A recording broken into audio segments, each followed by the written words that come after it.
KP में incident हुए हैं, स्पेशली सवात में जो कबल के इलाके में इंसिडेंट हुआ और खुदकुश हमला भी था और बड़ा क्रिटिकल था, पुलिस को भी निशाना बनाने की अब बार बार कोशिश हो रही है। आपके ख्याल में पुलिस तो फर्स्ट लाइन ऑफ डिफेंस है, इस तरह उनका एक तो मोराल कहाँ पर जाएगा, और फिर ये कि सिक्योरिटी इदारों को करना क्या चाहिए अपने फौजी जवानों को और पुलिस एहलकारों को सिक्योर करने के लिए? जी, बहुत शुक्रिया सना मिर्जा साहब, आपने इनवाइट किया। देखिए, ये तो दहशतगर्दी में एक तरह की टैक्टिक्स हैं, शिफ्ट करते रहते हैं अपने फोकस को, ताकि एक एलिमेंट ऑफ जो हमारा कंसंट्रेशन है आर्म फोर्सेस का और जो सोल्जर्स हमारे ड्यूटी पर होते हैं उनकी डाइल्यूट की जाए concentration.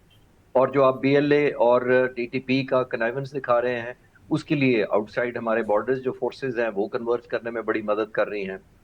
Shifting priorities, shifting targets, ये उनकी पार्ट ऑफ द स्ट्रेटजी इसलिए है कि फोर्सेस जो हैं वो एक प्रिडिक्टेबल पाथ या एक जो उनके पास इंटेलिजेंस रेगुलर इनपुट आती है उसको एक लाइंस ड्रॉ ना कर सके अपनी काउंटर स्ट्रेटजी के सेंस में, ये उसके लिए मुझे नजर आता है।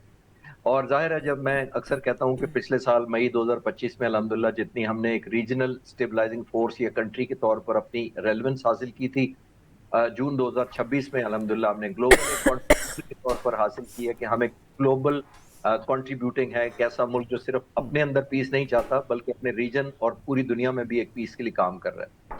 तो इन सारों को देखते हुए अनफॉर्चुनेट है, लेकिन क्योंकि जैसे मैंने कहा कि आमतौर पर विजिलेंस हमारी अब वो बड़ी कॉम्प्रोमाइज हुई हुई है। नेबरहुड वॉच हुआ करती थी किसी जमाने में, हर शख्स दूसरे पर नजर रखता था, रिपोर्टिंग होती थी। और उसके लिए जरूरी है कि हम 3 टीयर्स पर काम करें। एक तो टैक्टिकल है जो हमारी फौज करती रहती है, एक नेशनल लेवल पर भी है हमारा रिजॉल्व। पॉलिटिकल पार्टियां जैसे हमने एक नेशनल एक्शन प्लान पे एग्री किया था लेकिन सारी शिकें फॉलो नहीं कर सके, एक मसले थे, दूसरी जस्टिफिकेशन की वजह से वो करना पड़ेगा। तीसरा नेशनल लेवल पर सना साहब एक बड़ा जरूरी है। मैं अक्सर कहता हूं कि good governance and sense of belonging आम लोगों में जितनी देंगे उतनी विजिलेंस भी होगी, कंट्रीब्यूट भी वो करेंगे और दुश्मन के बहकावे में भी नहीं आएंगे। आमतौर पर एक जो फॉल्ट लाइंस होती हैं, दुश्मन उनको तलाश करता है जहां पे हैव और हैव नॉट का गैप ज्यादा हो, इंसाफ ना मिले, अपॉर्चुनिटीज इक्वल ना हो, गवर्नेंस ना उस तरह हो, तो लोगों के अंदर एक सेंस ऑफ डिप्रीविएशन होती है, उसको आमतौर पर दुश्मन एक्सप्लॉइट करता है। हमें नेशनल लेवल पर उस पर भी काम करना चाहिए। और शायद थर्ड ईयर मैं सजेस्ट करूंगा कि इंटरनेशनल लेवल पर, क्योंकि दुनिया की तमाम ममालिक ने हमारे कंट्रीब्यूशन देखी, तो हम कोई कंपनसेशन नहीं चाह रहे, लेकिन हम जरूर चाहेंगे कि दुनिया हमारे मसले को भी समझे कि कहाँ हम खुद एक विक्टिम हैं दहशतगर्दी की। अच्छा सर, ये जो आपके ख्याल में दो पैरेलल ऑपरेशन है, एक तरफ बलूचिस्तान में ऑपरेशन शाबान है, दूसरी तरफ केपी में हम देख रहे हैं कि जो आईबीओज हो रहे हैं बड़े एक लिमिटेड और अज़्म इस्तेहकाम के तहत हो रहे हैं, आपके ख्याल में इनको ये इफ़ेक्टिव कितने हैं? क्योंकि एक तरफ तो ये ऑपरेशन भी सक्सेसफुल हैं, टेररिस्ट भी मारे जा रहे हैं, हमने अपनी एलओसी को भी बड़ा सिक्योर कर लिया है, उसके बावजूद भी इंसिडेंट्स का होना क्या जाहिर करता है? क्या हमारी स्ट्रैटेजी में कोई कमी है या ये रिएक्शन है? इसको आप किस तरह देखते हैं? देखिए, वो ये जो दहशतगर्द होते हैं, जब ये हमलावर होते हैं किसी आर्म फोर्सेस के, किसी खास तौर पर पाकिस्तान आर्मी की किसी चेक पोस्ट पर या पुलिस के किसी थाने के ऊपर, वो एक विजिबल टारगेट, आइडेंटिफाइबल होता है टारगेट नंबर वन। जब सिक्योरिटी एजेंसीज उनका पीछा करती हैं तो वो हम ही लोगों के अंदर, हमारे गांव के अंदर, हमारे तहसील और कबीले के अंदर, शहरों में छुपे होते हैं, हमारे नेबरहुड में रह रहे होते हैं।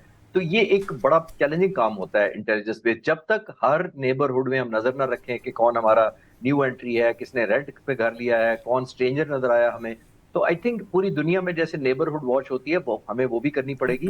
और जैसे मैंने पहले अर्ज किया कि जितनी ज्यादा ऑब्वियसली उनकी विजिबिलिटी होगी, आइडेंटिफाइबल, उतनी हमारी फोर्सेस उनको चेज कर सकेंगी। लेकिन अगर वो सबमर्ज हो जाएंगे आम लोगों के अंदर, आम बाजारों के अंदर, ऑन टॉप ऑफ दैट आप एग्री करेंगी कि बलूचिस्तान और केपी के में जो वेपन कैरी करने का कल्चर है वो एक्सेप्टेबल भी है और आम भी है। इसके अंदर ये नहीं कर सकते कि अगर किसी ने कोई वेपन कैरी किया हुआ इसका मतलब वो दहशतगर्द है। तो यहाँ एक और चैलेंजिंग सिचुएशन आ जाती है कि वो हमारे ही लोगों के अंदर सबमर्ज कर जाते हैं।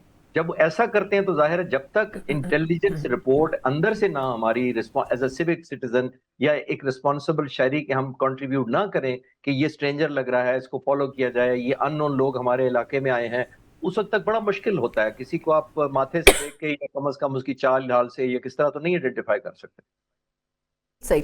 अच्छा सर, अब थोड़ा सा मैं इंटरनेशनल एस्पेक्ट पे आपकी राय चाहूँगी कि ये जो अमेरिका और ईरान के दरमियान डायलॉग की एक सिचुएशन पैदा हुई, कुछ बातचीत बनी, लेकिन फिर मामला जो है वो फ्रीज़ हो गया वहीं पर। आपके ख्याल में अब दोबारा से जो अमेरिका कोशिश कर रहा है ईरान के साथ बातचीत की, मतलब ये तो कई मरतबा पिछले चंद माह में हो चुका है, आपके ख्याल में कहाँ लूप होल है? पाकिस्तान, कतर वगैरह ये लोग तो अपना किरदार अदा कर रहे हैं, लेकिन एक्चुअली इंटेंशंस क्या सही नहीं है अमेरिका की, या प्रेशर है अमेरिका के ऊपर, या फिर ईरान थोड़ा स्टबर्न किस्म का कंट्री जो है उसके तौर पर बिहेव कर रहा है? देखिए सना साहबा, दोनों मुल्कों या दोनों साइडों के पास अपनी अपनी जस्टिफिकेशन है। दोनों साइडों की स्ट्रैटेजी डिफरेंट है, लेकिन एक चीज कॉमन है। दोनों तरफ ये कोशिश कर रही हैं कि मैक्सिमम दूसरी साइड को इन्फ्लिक्ट की जाए पेन, और दूसरा साइड ये समझती है कि खुद इंड्योर की जाए पेन। दैट मींस दो मुकाबला है, एक तो इंड्योर पेन करने का और एक इन्फ्लिक्ट करने का। प्रेसिडेंट ट्रंप और अमेरिका बैक बाय इजरायली समझते हैं कि वो ज्यादा ताकत रखते हैं ईरान को इन्फ्लिक्ट करने की पेन, और जाहिर है इंड्योर करने की उनकी ताकत ज्यादा है। जबकि ईरान समझता है कि स्टेट ऑफ हॉर्मुज के कंट्रोल के बाद मिडिल ईस्ट में जो रीजनलाइज उसने जंग कर दी, जॉर्डन तक अपनी पहुंच दिखा दी, उसके लिए cost prohibitive, that means F-35 को नुकसान पहुंचा दिया, फिर उसने 3 सोल्जर्स को टारगेट कर दिया। तो ईरान समझता है कि जो इन्फ्लिक्ट करने की, जो पेन इन्फ्लिक्ट करने की जो कैपेबिलिटी है, वो इस वक्त ईरान के हाथ में है। तो दोनों कन्वर्ज करना इस वक्त बड़ा मुश्किल है।